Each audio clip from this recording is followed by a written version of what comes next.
Hello, it's Friday, July 10th. This month is going by fast. And as I get older, every year goes by faster and faster. But I wanted to share with you a hobby or obsession of mine. And if you didn't know, Goodwill Bins has books 10 for a dollar. So, and they do not. I have tried, it's like the math is 10 cents a book, right? They won't do that. It's a dollar whether you get one or 10. So I was lucky. I was kind of struggling. I found a couple of books that I'll get to, and that had me. I can't leave them. But the main thing I look for are Bibles, particularly King James Bibles. I gave several away earlier this last month at the Vacation Bible School. I always have extras on hand for people to use and to keep if they want to keep it. But because I was, didn't want to spend a long time looking and digging. I hate digging. If it's not on top or obvious, something I can see. I don't dig. I rarely dig. But I was able to find this spiral notebook. It looks like maybe this page. New, never been used. So I'll probably end up gifting this to somebody. And I've been doing, I'll need to make a video of that. I've been printing pages and putting in a notebook, and gave away 20 of them so far, a little bit over 20, and a lot at Vacation Bible School. And it's about the Bible, how we got the Bible, a little history, and why no translation from the original language is accurate, and also some of the Hebrew words, we lost their original meanings, and I know for a fact that it's not being translated correctly, and the Septuagint even deliberately has a mistranslation in there. So I question the validity of all the other stuff, because by the time the Septuagint was written, they'd already lost the meanings of some of the words. And when you read the Bible and understand what's being translated there, you have to question, is that what it really means? But anyway. And also had a Bible journal, how to study the Bible, how to look up the original words, a concordance, and prayer, and also praying and prayer journaling. I put all that kind of information. I printed it out, cut down to sheets, because these sheets are not 8.5 by 11. So, but finding these, I even ordered a big box of 30 of these from Walmart, just so that I will have them ready for the next batch. I've already made another batch. So I've made 41 of these notebooks. But I saw this. I am learning Hebrew. I am not good at it. I'm still learning the alphabet. I still don't have the alphabet down. But, you want to turn, this is the back. It's reverse of what we normally have. And it does have someone's name in it. And I have no idea. I'll do a Google search, image search, to see what and translation, and get some more information on that. I saw this. I thought this was interesting, about Bible prophecy, and it's goes along with my Bible study. I like seeing this, and this is from 1970, and it's kind of interesting to see in just 56 years what has changed in majority thinking and commentaries. And it's really interesting, because a friend of mine asked a question about one verse in Matthew, and everyone's commentaries said one thing, and only one preacher, Chuck Missler, said something very different, and I think he's the one that's right. So that whole narrow gate, wide gate, narrow path, wide path.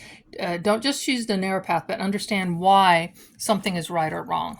Okay. And saw the craft book, grabbed it. It can also, this is for needlepoint, where you, but this can also be used for diamond art. I've got a bunch of drills that I've been saving that, from all the kits, they always give you more than you need. And fortunately,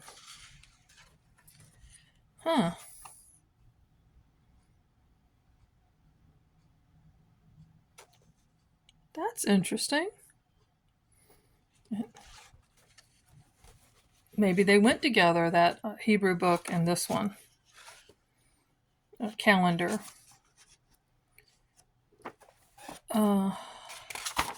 But I can also use it for diamond drills. This is from 77. And yeah, now I can probably get a lot of things online, but I don't always want to go online to look for things. Now, the Bibles. This is like the third or fourth big Bible. This is what we call a coffee table Bible, and there was a photo in there of a mother and child, and but it was just interesting to find that. But none of these pages are filled out. And this is from 87. Not that they got it in 87, but it was printed in 87. And you see how these pages were probably white when they were first printed. But this is the acid papers. But this still, it's got beautiful artwork. I probably will not redo this, refurbish, or you see where the seam has come. It's broken, and I fixed some like that before. And for vacation Bible school, they needed a large. There was a skit, and they needed a big Bible, and they were going to make it with poster board and some stuff. And I was like, wait a minute, I got a big Bible for you. So the Bible I got them was a little bit bigger than this and much thicker than this. So interesting to see where the damage is and what happened. It was probably where it wasn't cut right. Yeah. It got folded. Okay. And we're folded back. But I can use this for crafts. This is going to eventually disintegrate. This will not last forever and ever because of the paper that they use is acid. Now, so we get it, rescued another King James, and it had someone's name in it. And I don't know what the self-pronouncing, I guess they changed some of the words that are not our normal English, especially the names, and made it to where it was like Dinah here, and Leah, Jacob. And again, you see the coloring. This is all going to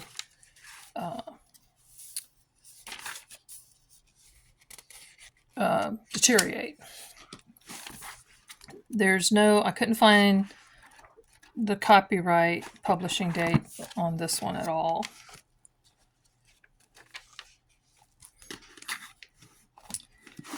And then there was this one. There was a couple of names with phone numbers, and instead of filling out this part, they did fill out the date they got it.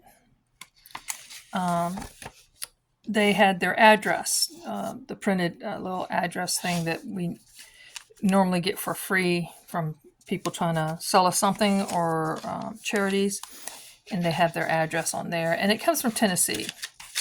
And there's, you see, it's from 84, and they have notes on here. A lot of notes, actually, which surprised me because I didn't notice this when I picked it up. I always check to make sure that they are King James. It's got dictionary concordance. And so they put notes in here. And what I thought was really interesting 2001. They must have wrote that day when it happened. Fruits of the spirits, fruits of the flesh. Actually, there's only one fruit of the spirit. It's singular in the text. It's fruit of the spirit. The fruit of the spirit is love. From love, you get all this. So it's actually one fruit, and this is why agape is so important. But I just found that interesting that there are notes. Oops, got someone's name on that.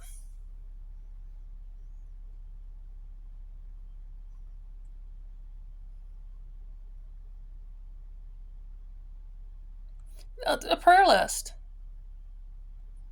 Someone's going into surgery, someone having a procedure, someone's daughter's traveling. It's just, that's nice. And chances are, well, I'll get to that when I show you the other ones. So I saw this. It was face down. See, it's dirty. And I had to see what all it was about. So got my husband to reach in for it. So it's from March of '96. Actually has, well, yeah, this, and it's also from '84. And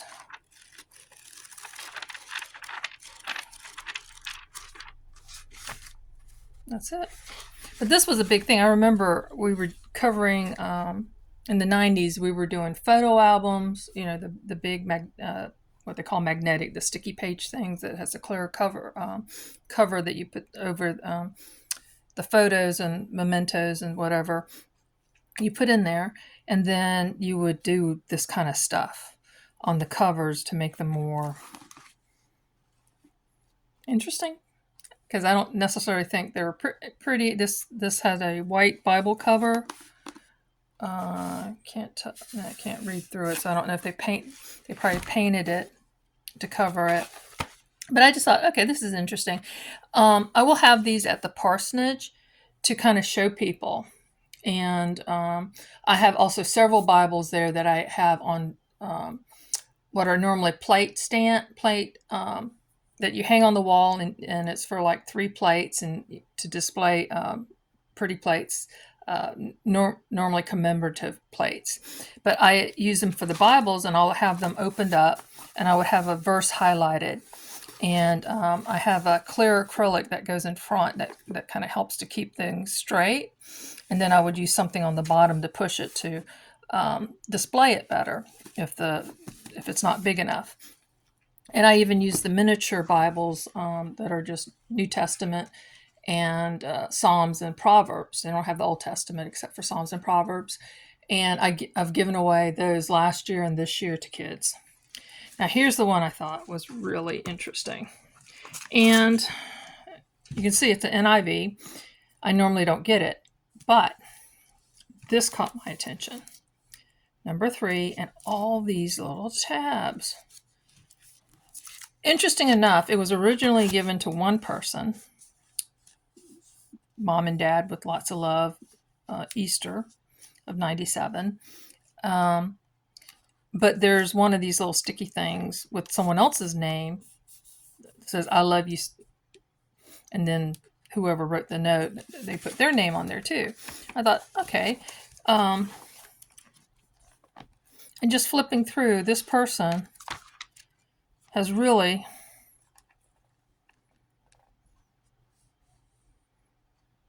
serve and obey scripture. Let's see.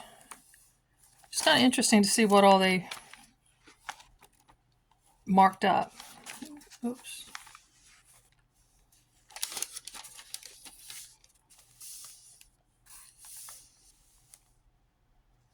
So this person really went through this Bible. Lots of stuff. What does God require? 6:8. Yeah. another favorite. Funny story. I was able to go to one of those Christian festivals at Six Flags in Georgia and take a friend's church group. They needed someone that was older. She wasn't old enough to rent the van. And so the van went under my name and I drove the van. I was the only one insured to do that. So I was able to do that. And I drove those kids to Georgia. And we went to this festival. And because we were chaperones for a youth group, we were allowed backstage to some of the interactions, not really interviews, with some of the bands. And back then, what was it, 90s? Can't remember the exact year. But anyway, it was Newsboys. And if you know, it's a formed band, and the concept person picks the singers and the musicians that belong in the band, and the band members do get changed out, and they're still going, but totally people I don't know. But we were able to go in the interview, and there's one of the members, Phil Collins, not the Phil Collins of Genesis, but Phil Collins. You can look him up. He said that he would always sign Micah 6:8. And because they were asking about funny stories. And so he said it must have been a long day of signing his name and Micah 6:8, because this is what he wanted to point them to. And someone contacted him and said, why did you put Micah 1:8 on with your signature? And he's like, what? 1:8? No, it's supposed to be 6:8. So he looked up the 1:8, and it says, because of this, I will weep and wail. I will go about barefoot and naked, and I will howl like a jackal and moan like an owl. Of all the differences between the verses that he was trying to post versus what got posted. And I thought that was hilarious. And, but this kind of, I have a Bible that I spiralized because it was falling apart. And then when I got all the stuff to make spiral books, I was like, oh, I can do that with my Bible. And I interleaved it. So there's a blank page and 2 blank pages in some places where I know I'm going to put more notes. But it became 7 volumes. So I couldn't keep my Bible all together. So that's my home Bible. But I was looking for something to carry. Well, I do have my electronic Bible, but it's just not the same. But I had asked my kids if either one, that's the one thing, I said, please don't throw this away. You can find someone else to give it to. You don't have to keep it, but don't just, give it to Goodwill or any of that. It just broke my heart to know that something that someone put so much time and effort into was there in the bins. And even though this is not the King James Bible, I'm not going to give this away. It's going to be at the parsonage along with this Bible, along with the dressy one, so that people can see how someone did this kind of stuff. That it's okay. I think that's pretty. That they did this. And number 3 tells me this is probably the 3rd one that they did. See, look at all this. Hardly anything on the top. Didn't notice the bottom ones earlier.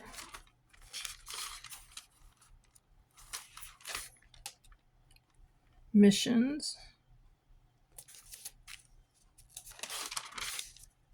But I think each color may be a different topic or purpose. But I wanted to be able to show people, well, that was different colors, but it says missions. So I guess everything on the bottom, let's check it. Yep. So all the stuff down here, regardless of color, is missions. Redeem, Redeemer, Mercy. So I guess the colors aren't topical. And I thought that was interesting, watching all these people that does Bible journaling and prayer journaling with the Bible, that they would have like everything on this row, even though if the verses may be somewhere else on the page, everything on that row would be for a particular topic, and then the next row would be a particular topic. And I thought, okay, there's different ways, and whatever works best for your brain type, do it. This is your sword. This is the only offensive weapon in the arm. When it says put on the full armor of God, the sword, the word of God, is the only offensive thing. And you either have a butter knife, or you have a full-size sword, or you have something in between, depending on how much of this you have gotten into you. And as much as I have been trying, I think I have more of a short sword, like Roman style, Roman soldier style. It's not a full length yet. And as much as I've been studying and trying to get this in there, that's where I'm at.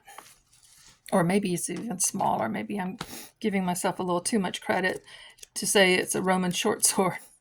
It may be more of a dagger or hilt. No, not hilt. Anyway, you know what I'm saying. I hope you do. I love the maps. I included maps with my notebooks that I gave to the kids to give them an idea of the regions that each of the tribes of Israel were supposed to have when they went into Canaan, and a map of Abraham's travels, how he traveled, and then I think I got seven maps on 2 pages, and put that in the pocket because I made a pocket in the front. In fact, I think I'll make a video about that one separate after this one. Thanks for joining me. What do you think? This is a weird hobby, I know, but this is to instruct others on what can be done, and having it's like this one I probably will not. I'll have that in with the examples, or may use it in the display. This one can be given, but I don't. If I gave this to a young person, I worry that by the time they're an adult and really, if they get into this, that this is going to fall apart on them. So I probably won't give this out. I probably will use that for a display Bible along with this one, because I don't think any kid wants something that size. Thanks for joining me. I hope you found this interesting. Let me know. Be a blessing and be blessed.